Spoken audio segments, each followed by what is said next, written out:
Have you ever met someone who seems like they are on fire in life? Like they just can't miss. Everything they touch turns to gold. Maybe it's someone you know personally, or maybe not. Maybe it's a celebrity or someone you follow on social media. They set goals, they crush them. They go on diets, they stick to them. They start a business, it blows up. And then you probably know a lot of people who are on the opposite side of that coin. It seems like no matter what they do, what they start, they can't seem to make it click. It's almost like some people are just programmed for success while others aren't. Welcome to Change Made Easy. Changing your habits, routines, and behaviors is hard. We make it easy. I'm Paul Leviton, a board licensed coach who has been helping people just like you create positive change in their habits and routines for over a decade. Jack London said, "Life is not always a matter of holding good cards, but sometimes playing a poor hand well." We are all born with different innate skills and different levels of pre-programming, and this greatly affects how we go through life. Lots of things can affect your success. Your environment plays a huge factor, the people around you, your education. But no matter what, you will always revert to the level of your programming. You can think of your subconscious like a thermostat. When the temperature gets too high or too low, the thermostat kicks in with either the air conditioning or the heat to bring it back to baseline. And this is why some people can feel like no matter what, no matter how hard they try, they just can't get unstuck. And why some people seem like they fell out of the lucky tree and hit every branch on the way down. It comes down to how their mindset is calibrated for success. So does this mean if you weren't born with your success thermostat dialed high that you're doomed for failure? Fortunately not. Today, I'm going to go over the 3 mindset tactics that you can use to recalibrate your success thermostat. These are tactics that the most successful people all have. Some just have it built in them innately from birth, or some have cultivated these things by practice over years. And that way, you can use the same tools to go from the person who's been stuck and struggling to the person who can't help but be successful. It's that simple. Now, let's make it easy.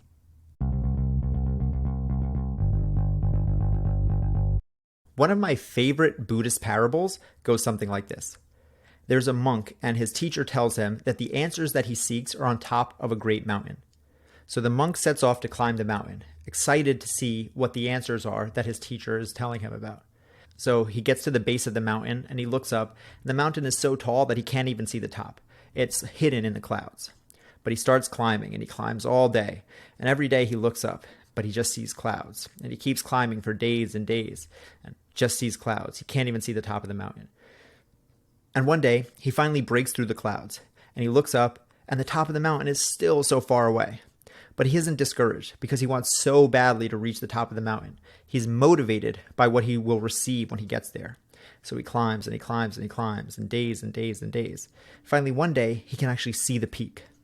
And he's tired, and he's sore, but he uses all of his strength and all of his energy to climb over the peak of the mountain so he can stand up and find what his teacher has promised him.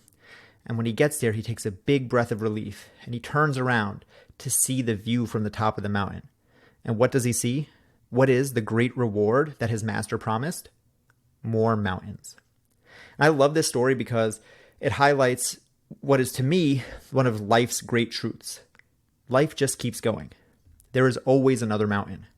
Whatever you think is the big deal in your life right now, eventually will just be another mountain that you climbed. And then you'll move on to the next big deal, the next mountain. The monk was excited to climb this mountain, thinking that this was his final journey to enlightenment. And what he learned was, everything is the same. It's all the journey. It's all more mountains. At least that's what I took away from the story. But another lesson that I get from this story is about success. Because I can see the monk getting to the top of that mountain and being frustrated, even upset. What the hell is this? There's no answers up here. It's just more mountains. But to the teacher, that lesson was the success. The lesson was the whole point of the climb.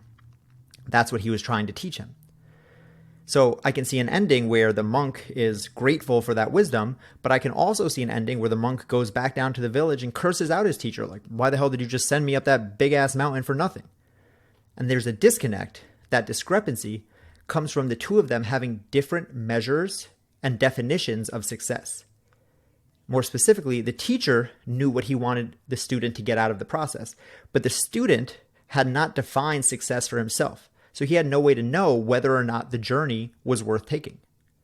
To the teacher, success was the student learning a life lesson that is just one mountain after another. And if the student aligned with that view of success, then he would be in agreement and it would have been a successful mission. But if the student thought that success was some grand enlightenment, or that at the top of the mountain there would be a pot of gold or 10 women to keep him warm at night, well, then he's going to be disappointed because life is just a series of more mountains. The teacher was right about that. But what that student needed to do and what you need to do is to be sure that you define success for you before you spend time climbing someone else's mountain. Hey, real quick, we'll be back to the show in just a few seconds. But right now, I have to tell you about the free Change Made Easy private Facebook community. If you want to join hundreds of change seekers just like you and get free trainings, resources, and direct help from me in order to help make your quest for change easy, then click the link in the show notes that says Facebook group now. You'll be directed to my private Facebook group that I created just for clients and listeners of this podcast. And as a bonus, you'll get a free hour-long training on eliminating self-sabotage.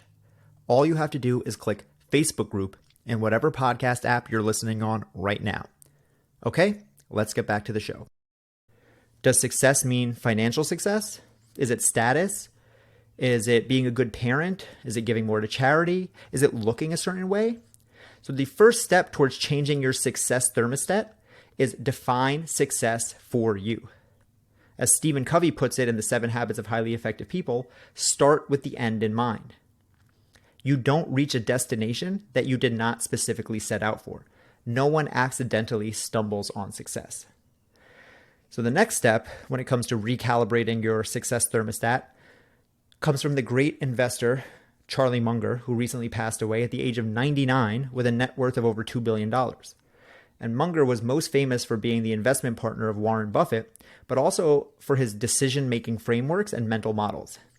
And one of the decision-making frameworks that Munger used often, he called inversion. Munger used to joke, "All I want to know is where I'm going to die, so I'll never go there." And more seriously, he would say, it is the nature of things that many hard problems are best solved when they are addressed backwards. See, Munger believed that it is not enough to think about a difficult problem in one direction.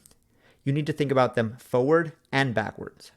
So inversion, which is flipping the problem and thinking about it backwards, forces you to uncover hidden beliefs about the problem that you're trying to solve that you wouldn't see looking from it only going forwards. As Munger put it, many problems actually can't be solved going forward. Because as they say, hindsight is 20/20. And since you don't have a time machine to go back in time after you've made a decision and you've actually learned the lesson, the next best thing is to use the power of your mind. So you run a simulation, like an algorithm. You start with the end.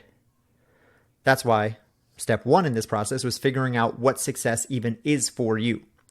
From there, you invert it. Because what most people do is they think, okay, I want to get to Z. I'm at A. So the next step is to get to B. How do I do that? But with inversion, you think, okay, I want to get to Z. So to do that, what would Y be? Okay, and now if I need to be at Y, what would W be? And they reverse engineer it on and on until they get to where they are at A. You reverse engineer the entire process starting from your success point, rather than starting from where you are now. And in this process, it reveals the things that you have to avoid.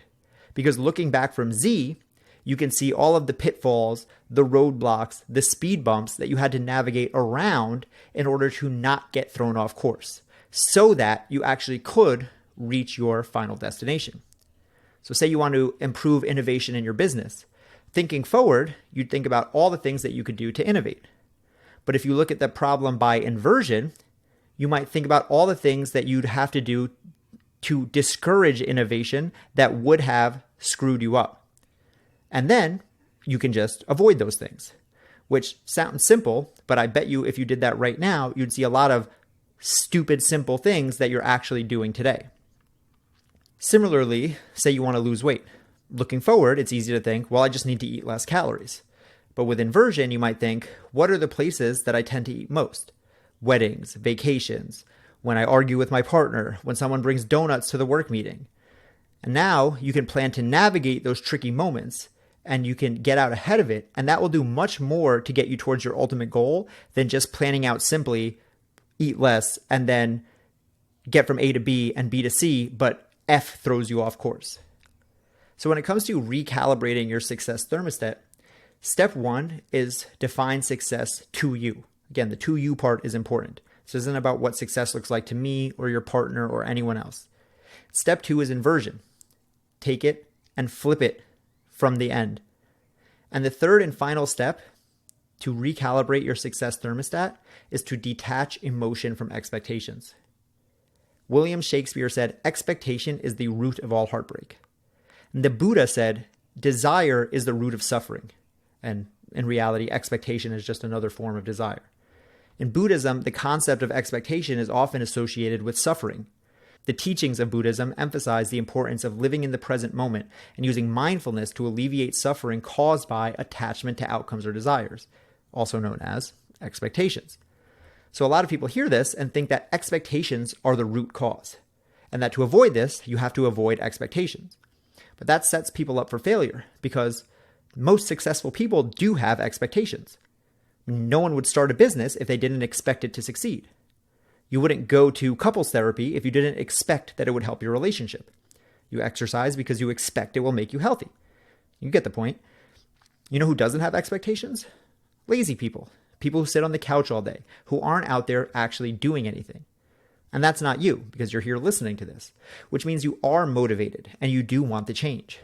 So the differentiator between successful people and unsuccessful is that successful people are unattached to those expectations. Yes, they expect their business to take off, but if it doesn't, that's okay. They don't let it wreck them. They treat it as data. They embrace the failure as a learning experience. They iterate and they move forward with a new understanding. Someone who is too attached to the expectation will feel great when things go according to plan, but they'll feel incapacitated when things don't. And the thing about plans is, which maybe you've realized, that things don't go according to plan often. So having an emotional attachment to your expectations is setting yourself up for unavoidable disappointment. And that disappointment, and then the attachment to it, is what keeps you stuck.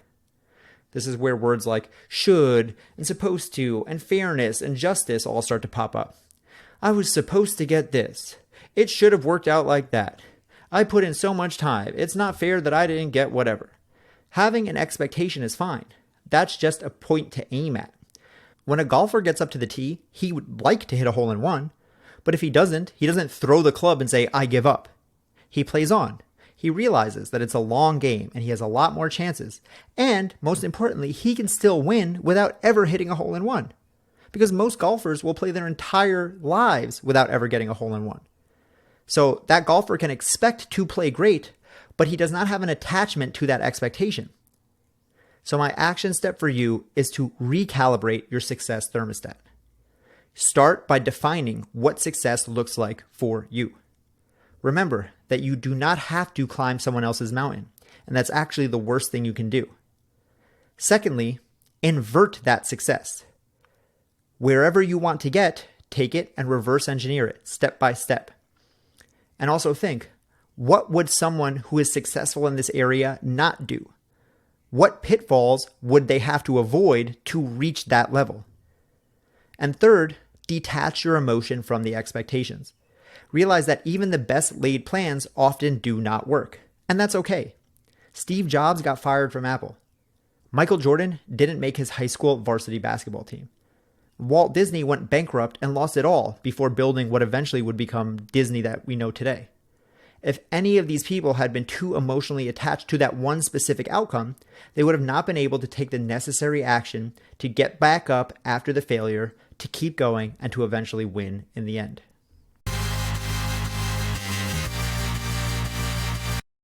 If you weren't born with your success thermostat set on high, that's okay. Because to be fair, Most people weren't. Most people only think about right now, not what the top of the mountain looks like. Most people only think about how to get from A to B, rather than inverting to see the whole picture in reverse. And most people certainly are heavily emotionally attached to their outcomes and expectations. So if you can flip those, you can recalibrate your thermostat so that success is not an outlier, but instead your new normal. And that is Change Made Easy. Don't forget about the free Change Made Easy private Facebook community. Come join hundreds of change seekers just like you and receive free trainings, resources, and direct help from me that will help make your quest for change easy. Just go into the show notes of whatever app you're on right now and click the link that says Facebook group. You'll be directed to my private Facebook community that's just for clients and listeners of this podcast. And as a bonus, you'll get a free hour-long training on eliminating self-sabotage. All you have to do is click Facebook group in whatever app you're listening on right now.